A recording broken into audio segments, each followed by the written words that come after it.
Wow! Pwede na natin lagay ang talbos. Talbos ng kamote at saloyot. Ang sarap nito, guys. Okay, luto na. Luto na, luto na. Hello guys! Ayan, magandang gabi sa inyo lahat. Ginabi na si Mother mamalingke kasi nagbabantay ng apo. Ayun yung biyanan ko. Nanonood ng TV. Si Mama. Ang kaligayahan ni Mamang ang TV, guys. So tara, samahan niyo ako. So tara guys. Ganda ng lights. Dilim na ang daan.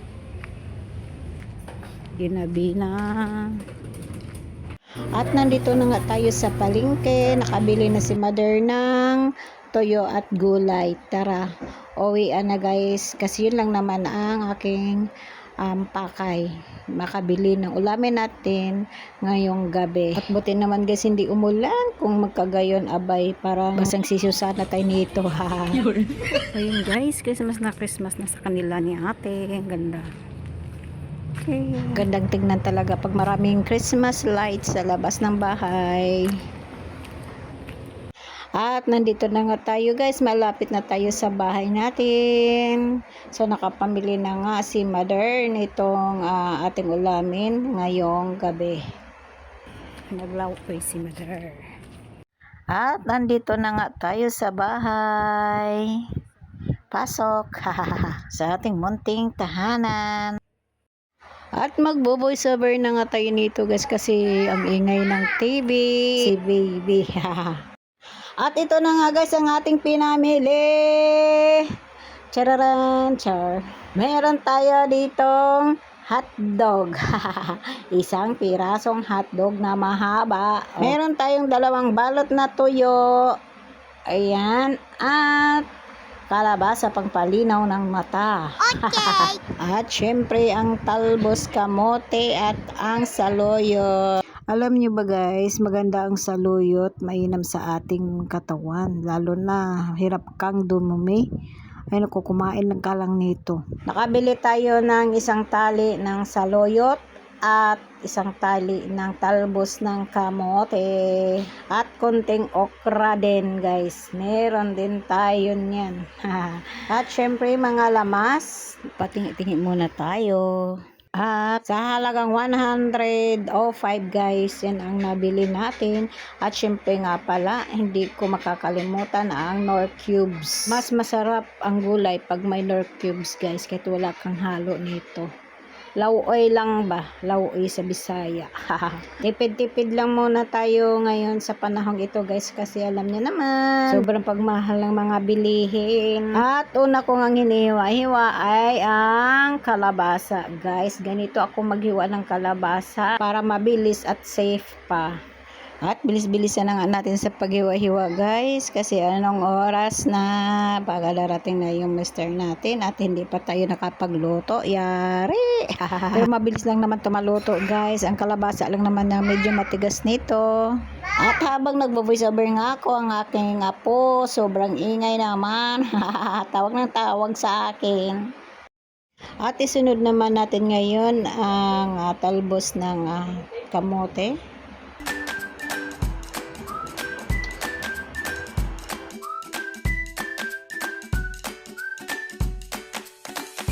At sinunod ko na nga ang okra guys na ilang piraso lang. Ayan, at ito na ang talbos kamote. Kailangan talagang tingnan natin maigi yung bawat talbos guys. Baka mamaya may nakasiksik na mga uod or di kaya sobrang sira-sira ng mga dahon, di ba? Di baling matagalan guys. Matagal-tagalan basta sure naman na malinis. At syempre pagkatapos nito hugasan natin. Naalala ko lang minsan guys nung nagluto ako ng ganito mga talbos-talbos, nakalimutan kong hugasan na ilunod ko na doon sa isda. Wala na akong magawa. Di na lang ako nag-ingay. Baka masayang pa yung niluto ko. Pero naubos naman nila guys. Hala, sige mother, kalimutan mo na naman yari pag nalaman. At malapit na nga tayong matapos sa pagkampad ng ating mga gulayin. Magluluto na si mother pagkatapos nito, syempre. At iligpit ko muna yung pinagkampara natin guys, at isunod ko na nito yung hotdog. Hatiin ko lang naman yan sa dalawa kasi dalawa lang naman silang kakain yan ng Junakis ko. Ito yung nirequest nila, ito daw yung ulamin nila, pero hindi pwedeng ito lang. Kailangan nilang humigop ng sabaw, kumain ng gulay. Kailangan kasi natin ng masustansya sa ating katawan hindi na nga, wala na nga tayong inom-inom ng mga vitamins, hindi pa tayo kakain ng gulay. Ano na mangyari sa buhay natin? Sa panahon ngayon, dapat doble ang pag-iingat ng ating kalusugan guys. Huwag tayo magpabaya kasi nga sa sobrang mahal na rin ng mga bilihin, mahirap magkasakit. Nako po, wala pa naman tayong ibang inaasahan, tapos marami pa tayong mga gastusin, mga bayarin. Ay nako po, asya, tama ng daldalan, kwentuhan wala winta. Char. Ano masasabi mo na? Sabi mo, wow!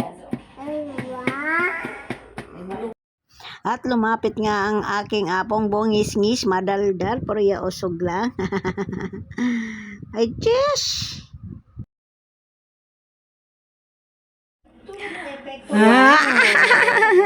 Anong masasabi ng palangga? Ha? Wow! Ha? Ano masasabi mo?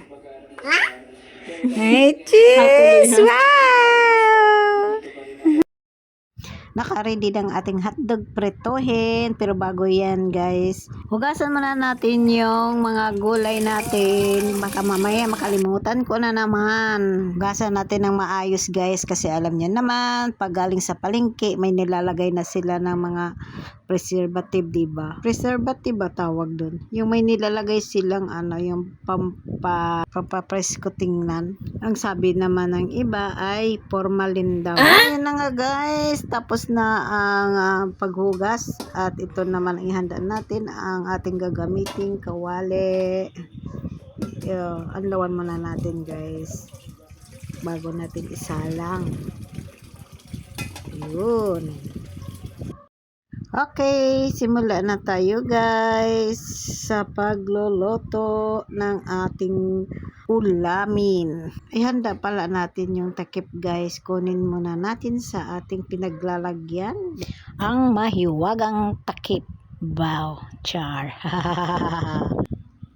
At syempre isara natin pagbalik ito, baka mamaya papasukan ng ipis o di kaya daga. Nako, kailangan safe. Simula na, unahin natin yung bawang. Ang bawang na sunog na. So ilagay na natin yung sibuyas guys, at syempre halo-haloin ng bahagya. At ilagay na natin yung kalabasang hiwa-hiwa.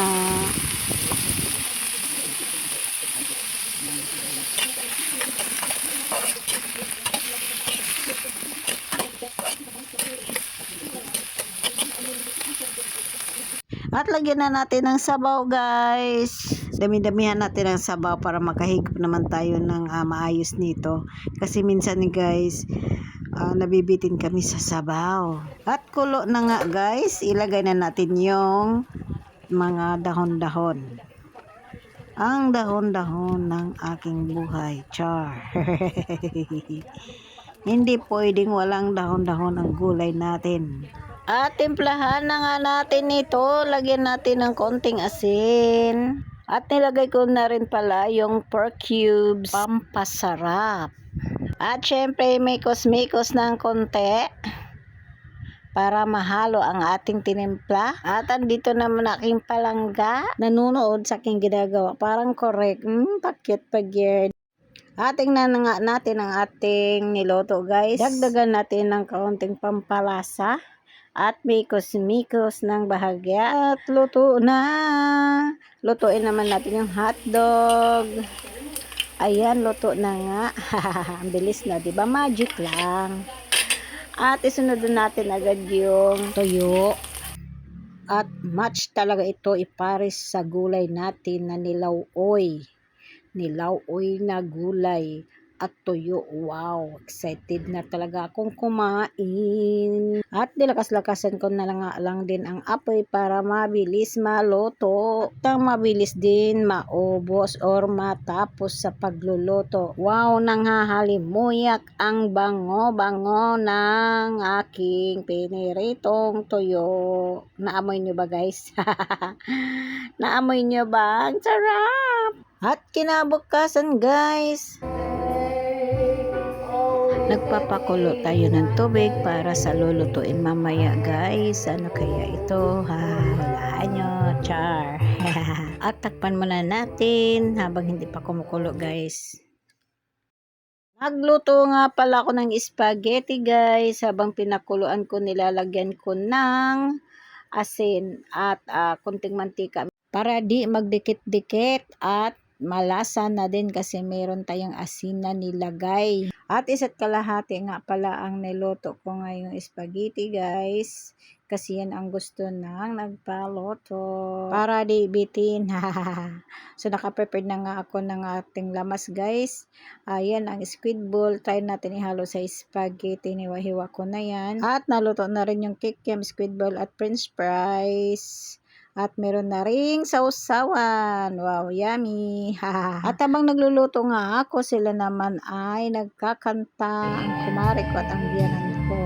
Pang 13 months old na kasi ni baby ngayon. Kaya ito, nag-celebrate lang kami ng konti. At pasalamat kay God na binigyan niya ng magandang kalusugan ang aming baby. At ito na nga guys, luto na ang ating noodles. Isali na natin doon sa paglalagyan para makatulo. At ginisa ko na nga itong bawang. Kunting mikos-mikos lang sa bawang guys. At isunod naman natin yung sibuyas.